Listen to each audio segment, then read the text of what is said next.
त्याचं लावलेलं झाड जर जगतच नसेल तर त्याच्या मनामध्ये ती उत्सुकता राहणारच नाही ना. आपण झाडं लावली तर ती झाली अनाथ, बेवारस. हां, त्याचं रेकॉर्डच नसलं तर त्याला कुणी तोडील, कुणी त्याचा विध्वंस करील. म्हणजे सरकारी जागेमध्ये, सार्वजनिक जागेमध्ये लावलेल्या झाडाचं रेकॉर्ड कुठं ठेवायचं हा मोठा प्रश्न आहे. आपण म्हणतो की झाडं लावा, झाडं लावा. पण झाडं लावल्याने पर्यावरणाचा असा कुठला बदल होणार आहे? नमस्कार. अभिमान पर्यावरण दिन जवळ येतोय. पर्यावरणाचा ऱ्हास झालेला आहे आणि या अनुषंगानं वाचत असताना एक लेख वाचण्यात आला, बिनखर्चाची पाईपलाईन. खरं म्हणजे पाणी खोल गेलेलं आहे. विहिरी बारवा सगळ्या आटलेल्या आहेत आणि पूर्वीचे पाटानं पाणी द्यायचे दिवस गेले. आता पाणी पाईपलाईनने द्यावं लागतं. पाईपलाईनसाठी खर्च येतोय. त्या नळ्या वगैरे सगळ्या महाग झालेल्या आहेत. बरोबर आहे. आणि तू बिनखर्चाची पाईपलाईन म्हणतो, कसं काय? उत्सुकता आहे आम्हाला, सांग बरं जरा. नाही, ते झालं असं की बीडमधले एक संपादक होते आणि त्यांनी सांगितलं की तुम्ही पर्यावरणाचं काम करतात, तर पर्यावरणावरती फक्त झाडं लावून कशाला थांबता?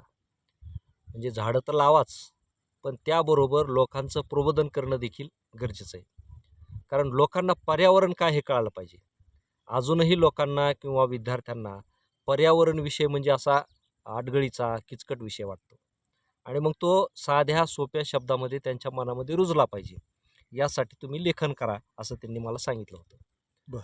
आणि मग त्यावेळेस मी काय केलं की एक 15-16 लेख दर आठवड्याला सदर चालवलं त्याच्यामध्ये. आणि त्यामधला तो लेख आहे बिनखर्चाची पाईपलाईन. आपण म्हणतो की झाडं लावा, झाडं लावा. पण झाडं लावल्याने पर्यावरणाचा असा कुठला बदल होणार आहे? तर याच्याविषयी मला लिहायचं होतं की फक्त झाडं हे ऑक्सिजन पुरतीच मर्यादित आहेत का? तर याच्याविषयी वाचन करताना, चिंतन करताना मला एक असं जाणवलं. गुगलवर मी सर्च केलं की जगातले सगळ्यात हेरिटेज आणि सगळ्यात जुने झाडं कुठली? आणि मग ते सर्च करत असताना अमेरिकेच्या ॲमेझॉन जंगलामधली काही झाडांची नावं माझ्यासमोर आली आणि नावं समोर आल्यानंतर त्या झाडाविषयी मला आकर्षण वाटलं. आणि त्याच्यानंतर पुन्हा काही ठिकाणी उत्खनन करत असताना वड आणि पिंपळाच्या झाडांची मुळं आढळली की ज्याची मुळं ही जमिनीमध्ये 3 किलोमीटरपर्यंत पोचलेली होती. म्हणजे ही किती कोट्यावधी वर्षाची झाडं असतील, विचार करा. आणि मग त्यामधून मला एक संकल्पना सुचली की झाडाची मुळं जर एवढ्या खोल जात असली तर झाडांचा गुणधर्म आहे की ज्यावेळेस पाऊस पडतो तर त्या पावसाचं पाणी डोंगरावरून, जमिनीवरून वेगानं वाहून जातं. कारण संपूर्ण पावसाच्या ऋतूमध्ये जमिनीमध्ये हे 2-3 फुटापेक्षा खाली पाणी जात नाही, मुरत नाही. आणि दुसरी गोष्ट की आपल्याला पर्यावरणशास्त्र काय सांगतं की जमिनीमध्ये नैसर्गिकरित्या खडकामधून एक पाण्याचा थेंब खाली 100 फुटावरती जाण्यासाठी शेकडो वर्षे लागतात. मग आज जे आपण जमिनीमधलं पाणी पितोय ते आजचं पाणी नाही, मागच्या हजारो वर्षातलं पाणी आहे की जे जमिनीच्या पोटातलं पाणी आता आपण उपसायला लागलो. आणि हे हळूहळू उपसा आता कमी होत चालला आहे. म्हणजे पाण्याची पातळी घटत चालली. मग ही पाण्याची पातळी सर्वाधिक वाढविण्यामध्ये रोल कोणाचा आहे? तर तो झाडांचा आहे. कारण झाडाची संख्या कमी झाली म्हणून जमिनीच्या पोटातलं पाणी जाण्याचा वेग देखील कमी झाला. कारण झाडं हे सर्वात कमी कालावधीमध्ये जमिनीच्या पोटात पाणी घेऊन जातात, खडकाच्या आतमध्ये पाणी घेऊन जातात. त्याचं कारण असं आहे की जे महावृक्ष आहेत यांच्या मुळ्या खडकांना भेदून आतमध्ये जातात आणि त्या सांदीमधून याच्यामधून पाणी आतमध्ये जातं. आणि दुसरी गोष्ट, झाड काय करतं माहिती का? की जमिनीतलं पाणी फार कमी शोषून घेतं. म्हणजे स्वतःसाठी वापरण्यासाठी जमिनीतलं पाण्याचा वापर ते जास्त करीत नाही. ते वातावरणातलं जे बाष्प आहे, ती आर्द्रता आहे, त्याचं शोषण जास्त करतं ते. आणि म्हणून काय होतं पावसाळ्यामध्ये हे झाड जे आहे ना, तर ते मुळाद्वारे शोषलेलं अतिरिक्त पाणी खाली सोडून देतं जमिनीमध्ये. मग अशा पद्धतीने जमिनीमधलं पुनर्भरण म्हणा किंवा जमिनीमधल्या पाण्याच्या पातळीला संतुलित ठेवण्याचं काम झाडं करतात. आणि अशा आशयाचा लेख मी त्यावेळेस लिहिला होता.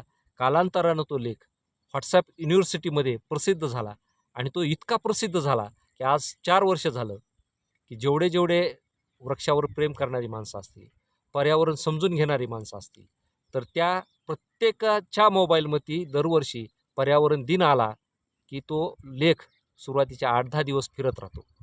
आता त्या लेखामध्ये माझं नाव कट करून टाकलेलं आहे, कारण तो टाईप केलेला लेख आहे.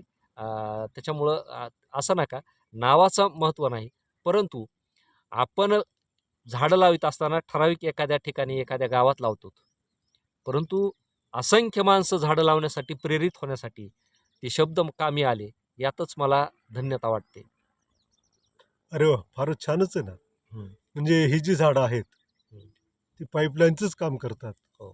त्यासाठी काही पैसे लागत नाहीत. नाही, एकदा झाड लावलं हां, की ती पाईपलाईन सुरू राहते. हजारो वर्षानुवर्ष काम करत राहते. ही निसर्गाची पाईपलाईन आहे, की ज्याची बरोबरी माणूस कधीही करू शकत नाही. बरं अभिमान, तू हे जे म्हणतो हां.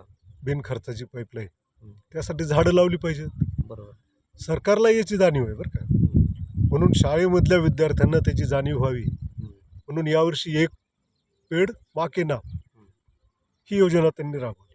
बरोबर आहे.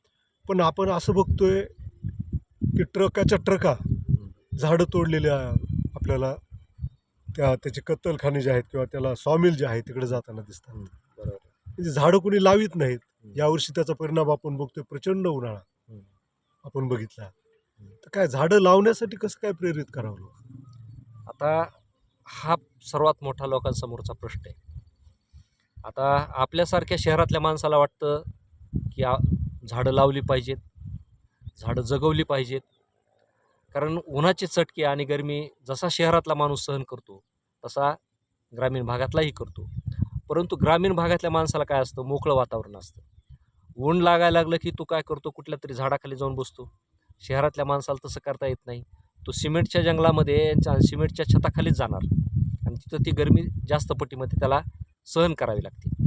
बरं, ग्रामीण भागातल्या माणसाला याचे चटके जरी बसत असले आणि त्याचे परिणाम जरी त्याला भोगावे लागत असले, तरी ग्रामीण माणसाला झाडं लावण्याविषयी अजूनही त्यांना महत्त्वाचं वाटत नाहीत. त्याचं कारण असं आहे, एक तर अलीकडं जमिनीचं प्रमाण कमी झालेलं आहे. ग्रामीण भागामध्ये जर तुम्ही बघितलं तर ज्यांना 10 एकर होती ते लोक आता 2 एकरवरती आलेले आहेत. आणि असं असताना दुसरी गोष्ट, पैशांची शेती सुरू झालेली आहे. लोक आता बांधावरती झाडं ठेवीत नाहीत आणि त्याच्यामुळं बिनकामाची झाडं शेतकऱ्यांना देखील आता नको आहेत. आणि तिसरी गोष्ट आणखीन एक व्हायला लागली की आर्थिक अडचणीत शेतकरी सापडला की तो जमीन विकून रिकामा होतो किंवा शैक्षणिक अडचणीमध्ये त्याला आर्थिक ताण आला की तो जमिनीचा तुकडा विकतो. म्हणजे वेगवेगळ्या कारणानं शेतकरी जमीन देखील विकतोय. आणि दुसरी गोष्ट, ह्या जमिनी घेण्यामध्ये जे 2 नंबरचे धंदेवाले आहेत किंवा जे प्लॉटिंगच्या धंद्यामध्ये, जमिनीच्या व्यवहारामध्ये, खरेदी विक्रीमध्ये प्रचंड नफा कमावणारी जी माणसं आहेत, बिल्डर गँग आहे, मोठमोठे अधिकारी असतील, मोठमोठे नेते असतील, यांनी आता जमिनीमध्ये पैसा गुंतवायला सुरुवात केलेली आहे. त्याचं कारण असं आहे की सध्या प्लॉटिंग आणि जमीन याच्यामध्ये सर्वाधिक पैसा दुपटीनं तिपटीनं वाढायला लागलेला आहे. कारण शहरं वाढायला लागलीत, गावं वाढायला लागलीत आणि जमीन कमी व्हायला लागली. लोकांना घरं बांधण्यासाठी जमीन कमी पडायला लागली. म्हणून जी शेतीची जमीन आहे, उत्पन्नाची जमीन आहे, तर ती अशा मार्गाला चाललेली आहे. म्हणजे जमिनीचा ऱ्हास होत चाललेला आहे. जमिनीच्या किमती वाढत चाललेल्या आहेत. मग शेतकऱ्याला वाटतं की झाडं लावून ती जमीन आटवायची कशाला? म्हणजे शेतकऱ्याला जरी कळत असलं तरी तो झाडं लावित नाही. आणि दुसरी गोष्ट अशी आहे की ज्या मोकळ्या जागा आहेत, गायरान जागा आहेत, गावठाणं आहेत, वन विभागाच्या जागा आहेत, तिथं सरकार योजना अनेक काढतं, परंतु तिथं झाडं लावण्यासाठी तेवढ्या वेगानं प्रयत्न करत नाही. आणि ज्या कुणी आपल्यासारखे वृक्षप्रेमी लोक आहेत, यांच्या संस्था आहेत, यांचे गट आहेत, यांचे क्लब आहेत, त्यांनी जर तिथं झाड लावायचं ठरवलं ना, तर ते म्हणते तुम्हाला कुणी अडवलं, तुम्ही लावा.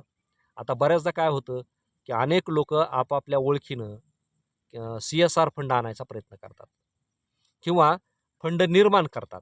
मग त्यांना कसं असतं की आपण कुठं झाडं लावली त्याची नोंद पाहिजे, त्याचं ऑडिट पाहिजे, किती झाडं लावली त्यांची संख्या, याचं रेकॉर्ड त्यांना ठेवायचं असतं.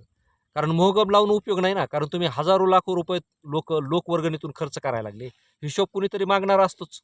म्हणून कागदोपत्री ते ठेवण्यासाठी त्या जिथं झाडं लावायचे तिथलं ना हरकत पाहिजे, तिथल्या ग्रामपंचायतचं पाहिजे, तिथल्या तहसीलचं पाहिजे, तिथल्या कलेक्टरचं पाहिजे. परंतु प्रशासन म्हणा, सरकार म्हणा, तुम्हाला ह्याचा कागद देत नाही. आणि ग्रामपंचायतचा सरपंच म्हणतो, मला 2 पैसे देणार असला तर मी कुठलं ना हरकत देतो. म्हणजे कुठलाही सरपंच जर झाला ना, तर त्याला फक्त पैशासाठी सही शिक्का मारायचा एवढाच अधिकार असतो आणि त्याच्या पलीकडे त्याला काही कळत नसतं. हं? आणि दुसरी गोष्ट, अधिकारी लोक काय करतात, यांना ना हरकत देऊन आपल्याला काय करायचं? मग ते म्हणतात तुम्हाला लावायचं तर लावा. म्हणजे काय झाले, आपण झाडं लावली तर ती झाली अनाथ, बेवारस. त्याचं रेकॉर्डच नसलं तर त्याला कुणी तोडील, कुणी त्याचा विध्वंस करील. म्हणजे सरकारी जागेमध्ये, सार्वजनिक जागेमध्ये लावलेल्या झाडाचं रेकॉर्ड कुठं ठेवायचं हा मोठा प्रश्न आहे. आणि मग असं बेभरवशाचा खर्च करायला कुणी इच्छा असूनही तयार होत नाही. ही सगळ्यात मोठी त्यातली अडचण आहे. म्हणजे प्रशासनानं वृक्ष लागवड वाढावी यासाठी जे मार्ग मोकळे करायला पाहिजेत ते केलेले नाहीत. जे सहकार्य या वृक्षप्रेमी लोकांना करायला पाहिजे ते केलेलं नाही. आणि दुसरी गोष्ट, सरकारला तर करायचंच नाही. कारण सरकारला उद्याच्याला एखादा डोंगर जर विकायचा ठरला एखाद्या कंपनीला आणि तिथं जर आधीच जंगल असलं तर कशाला पुन्हा अडचणी निर्माण करायच्या. म्हणून ते काही न झालेलंच बरं. अशा हिशोबामध्ये हे मंत्री लोक करतायत, त्याविषयी कुठला निर्णय नाही. बघा तुम्ही की वृक्ष लागवडीसाठी किंवा त्यामध्ये लोक चळवळती व्हावी म्हणून शासनानं कुठला उपक्रम, कुठली योजना काढलेली नाही. आता तुम्ही काय सांगितलं की एक पेड मा के नाम. आता ह्या विद्यार्थ्यांनी झाड लावायचं कुठं? शहरातल्या विद्यार्थ्याला जागा असते, शाळेचं प्रांगण. मग आता दरवर्षी तिथं झाडं लावणार किती?